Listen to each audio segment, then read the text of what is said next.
ಮಕ್ಕಳೇ, long division method ಇಲ್ಲಿದೆ. ನಾನ್ perfect square ನಂಬರ್ಗಳ square root ಅನ್ನ ಹೇಗೆ ಫೈಂಡ್ ಔಟ್ ಮಾಡೋದು ಅಂತ ನೋಡೋಣ. ಸೊ ಇಲ್ಲಿ ನಾನು ರೂಟ್ 39 ಅನ್ನ ತಗೊಂಡಿದ್ದೀನಿ, which is non perfect square number.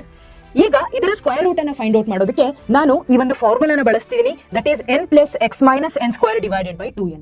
ಇಲ್ಲಿ n ಅಂದ್ರೆ ರೂಟ್ 39 ಗೆ ಹತ್ರ ಇರ್ತಕ್ಕಂಥ ತುಂಬಾ ನಿಯರೆಸ್ಟ್ ಆಗಿರುವಂತಹ ಪರ್ಫೆಕ್ಟ್ ಸ್ಕ್ವೇರ್ ನಂಬರ್ ಅನ್ನ ನಾವು ತಗೋಬೇಕು. ಫಸ್ಟ್ ಆಫ್ ಆಲ್, ರೂಟ್ 39 ಗೆ ತುಂಬಾ ನಿಯರೆಸ್ಟ್ ಆಗಿರುವಂತಹ ಪರ್ಫೆಕ್ಟ್ ಸ್ಕ್ವೇರ್ ರೂಟ್ ಯಾವುದು ಅಂದ್ರೆ ದಟ್ ಈಸ್ ರೂಟ್ 36 ಅಲ್ವಾ. ಸೊ ಈ ರೂಟ್ 36 ನ ವ್ಯಾಲ್ಯೂ ಏನು? That is 6.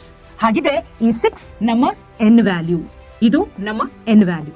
ಓಕೆ, ಈ ಎನ್ ವ್ಯಾಲ್ಯೂ ಅನ್ನ ನಾನು ಇಲ್ಲಿ ಹಾಕ್ತೀನಿ. So it will be equal to 6 plus x ಜಾಗದಲ್ಲಿ 39 ಅನ್ನ ಹಾಕಬೇಕು, not root 39, only 39.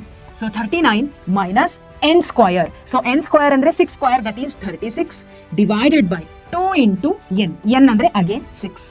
Okay, so ಈಗ 6 plus 39 minus 36 is nothing but 3 divided by 2 into 6 ಅಂದ್ರೆ 12. ಹೌದಾ? ಸೊ ಈಗ 3 1 3 4 12. ಈಗ ನಮಗೆ ಬರುವಂತಹ ಉತ್ತರ 6 ಪ್ಲಸ್ 1/4.